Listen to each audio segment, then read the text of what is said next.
Chapter 14. Dinosaurs. Daddy and Jeremy James were to meet Mrs. Robinson, the important lady, for lunch. And so Daddy said they would leave their bags in the car and spend the morning at the Natural History Museum. After the breakfast that wasn't a breakfast, they packed their bags, went downstairs to pay the bill. The long-faced lady, now without her apron, was sitting at the table. "We'd like to pay," said Daddy. "Not many people would," said the lady. She looked in the book, wrote something down on a piece of paper, gave it to Daddy, and Daddy gave her some money. "How's your husband?" he asked. "Plastered," she said, "one way or another." "Was it your little boy that rang for the ambulance?" "That's right," said Daddy. Jeremy James waited for her to say thank you, and what a clever boy, and here's your reward. "Huh. With all that whiskey in him," she said, "you should have sent for the fire brigade." Daddy and Jeremy James said goodbye to her and set off for the car park. "I think I know why London people are so unhappy," said Jeremy James. "Why?" asked Daddy. "Because," said Jeremy James, "they don't eat a real breakfast."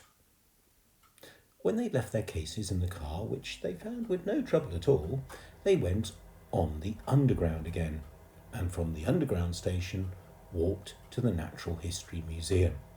This turned out to be another palace, and as they walked through the door, Jeremy James found himself looking out for the Queen.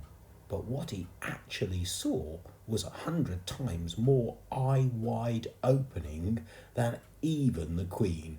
Standing ahead of him in the vast hall was the biggest animal he had ever seen. To be more precise, it was the skeleton of the biggest animal he had ever seen. If it hadn't been an animal, it might have been a ship. It was so huge. "What is it, Daddy?" gasped Jeremy James. "It's a dinosaur," said Daddy. "It's called Diplodocus." "Diplodocus?" said Jeremy James. "It's one of the biggest animals that ever lived," said Daddy. They stepped into the hall and gazed up at the mighty monster. The cage of its ribs could have held 20 lions, and you could have stood a church on the pillars of its legs. The tail was almost as long as the body and stretched all the way down to the floor. As for the bones of the neck, they reached out like another tail that extended along the ceiling until it ended up in a surprisingly tiny head. "Why's it got such a small head, Daddy?" asked Jeremy James. "Because if its head was any bigger," said Daddy, "its neck would fall down." "I wish I was a Diplodocus," said Jeremy James. "If you were," said Daddy, "I don't know what we'd give you for breakfast." 1,000 eggs and bacons," said Jeremy James. He asked Daddy if there were any Diplodocuses wandering around London, but Daddy said Diplodocus had been dead for 150 million years. "What did it die of?" asked Jeremy James. "Old age, I expect," said Daddy. When Jeremy James finally took his wide eyes off the Diplodocus, they came to rest on a quite amazing head that was nearby. It was the sort of head any monster would have been proud of. It was thick and heavy, with staring, glaring eyes and massive jaws that were open in a grin that you might expect from the devil. But what was truly terrifying was its teeth. They were as long and sharp and pointed as a row of daggers, and Jeremy James guessed that with a single crunch, with those teeth, the monster could have cracked 1,000 lollipops. With a head like that, it wouldn't need to kill its enemies. They'd die of fright just looking at it. "Tyrannosaurus," said Daddy. the fiercest of all the dinosaurs. He ought to be in the chamber of Horace, said Jeremy James. It was a pity Tyrannosaurus had lost his body, and Jeremy James wondered what had happened to it. He probably ate it, said Daddy. If the runny Rorus had a fight with the dopey Dippers, said Jeremy James, who would win? Well, the Diplodocus might possibly squash the Tyrannosaurus, said Daddy, but my guess is that Tyrannosaurus would eat the Diplodocus and then afterwards die of indigestion. Diplodocus and Tyrannosaurus weren't the only dinosaurs in the hall. And the dinosaurs weren't the only monsters in the museum. In another hall was the biggest animal in the world, a blue whale. And Daddy said there were still blue whales swimming in the sea today. But although the blue whale was as hugely huge as London, it didn't have the mighty legs of a Diplodocus or the fearsome teeth of a Tyrannosaurus. And although Daddy took Jeremy James to other rooms that were full of birds and creepy crawlies and human beings, none of them had Diplodocus legs or Tyrannosaurus teeth either. What Jeremy James really wanted to do was to go and have another look at the dinosaurs. When they got back into the dinosaur hall, the first thing Jeremy James noticed was a smartly dressed lady with a feathery hat and a ginger-headed boy with freckles. The lady was looking up at Diplodocus, and the ginger-headed boy was baring his teeth and snarling at the Tyrannosaurus. "Look, Daddy," said Jeremy James, "it's Timothy and Mrs. Smythe Fossicue."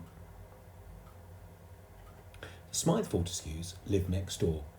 Timothy was a year older than Jeremy James, and he was believed to be the cleverest boy in the world, though he was the only person who believed it.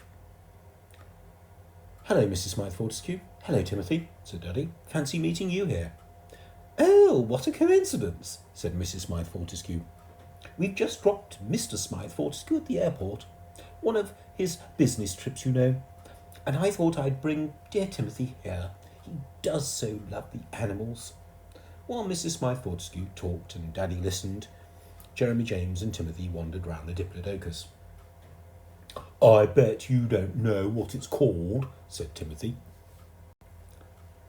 "Yes, I do," said Jeremy James. "It's a Dippydopus." "No, it's not," said Timothy. "It's a Skellington." "It's not, it's a Dippydopus." "Oh, you don't know anything." "Yes, I do, and I know how long Dippydopus has been dead." "It's not a Dippydopus," said Timothy. "You're a Dippydopus. That's a Skellington. And how long has it been dead?" 1,150 years. "No, it hasn't." "Yes, it has, because Daddy said so. Go and ask him." Timothy looked across to where Daddy and Mrs. Smythe Fortescue were chatting. "Well, who cares?" he said. "Nobody cares how long a Skellington's been dead." Jeremy James cared, because he knew that it was a Dippydopus. And it did die 1,150 years ago, and Timothy always pretended he knew everything, but he didn't. "Well, I know something else too," said Jeremy James. "Oh, what?" said Timothy. "Not telling," said Jeremy James. "Oh, because you don't know anything." "Yes, I do." "Well, tell us then if you know, but you don't." "I know," said Jeremy James, "that Dippydopus is one of the biggest animals that ever lived." "No, it's not." "Yes, it is." "Oh, I've seen animals a lot bigger than that." "No, you haven't." "Oh, yes, I have." "Where?"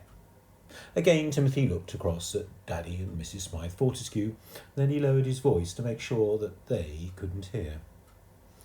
"In America," he said. "They've got animals 10 times bigger than that in America." They can't have," said Jeremy James. "Yes, they have. In America, everything's bigger than it is here. This skeleton's small compared to the animals they've got in America. In America, kids like you go for rides on little animals like this. Well, you couldn't ride a Dippy-Dopus, gasped Jeremy James. Oh, people ride them all the time in America, said Timothy. Nobody could ride a Dippy-Dopus. Oh, it's easy. Jeremy James said it was impossible. Timothy said he'd ridden animals 10 times bigger than the skeleton. Jeremy James said Timothy couldn't even ride this skeleton, and Timothy said yes he could, and just watch me. Then he did something Jeremy James thought he ought not to have done. Around the Diplodocus was a sort of low glass wall, and Timothy suddenly clambered over the low glass wall and ran to the dinosaur's tail. "Hey, come back!" shouted an angry voice, but before the owner of the voice, a man with fiery eyes and a furry moustache, could stop him, Timothy was already climbing up the tail.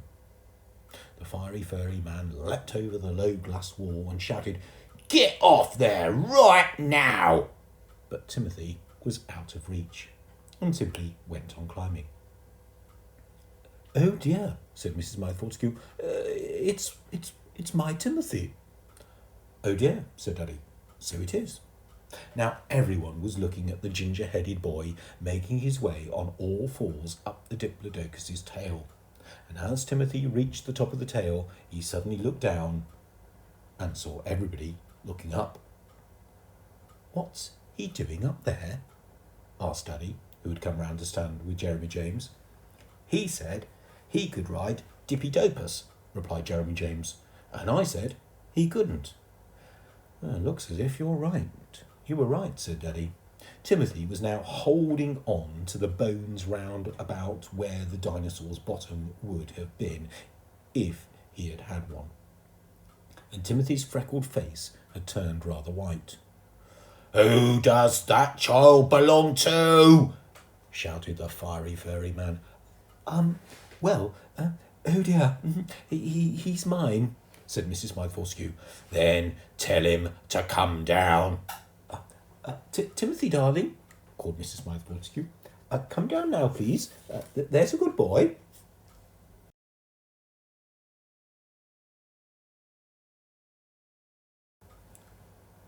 "I can't," cried Timothy. "Yes, you can, darling," called Mrs. Smythe Fortescue.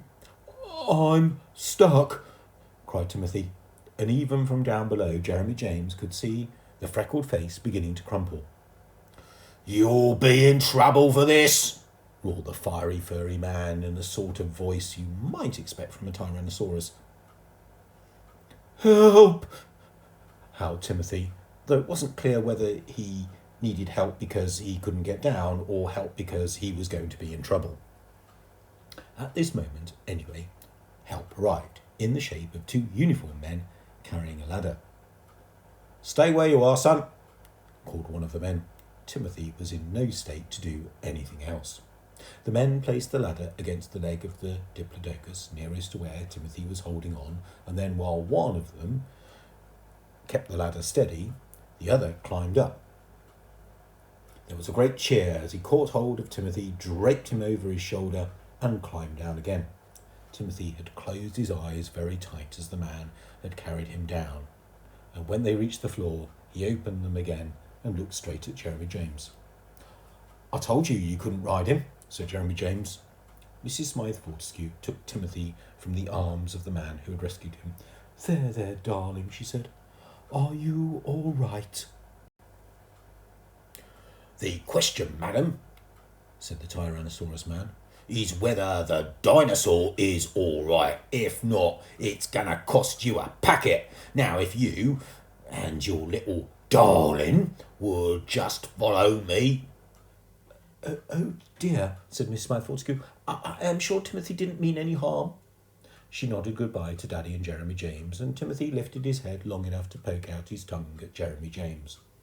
Then they made their way through quite a large crowd of people, some of whom were laughing, while others were shaking their heads, and disappeared through a door that was marked private. I know why Timothy couldn't ride it, said Jeremy James. Why? Said Daddy. Because, said Jeremy James, he didn't know it was a Dippydopus. He thought it was just a skeleton. Daddy laughed and said that dinosaurs were not for riding anyway, and buses and trains were, and it was time they went for lunch with Mrs. Robinson.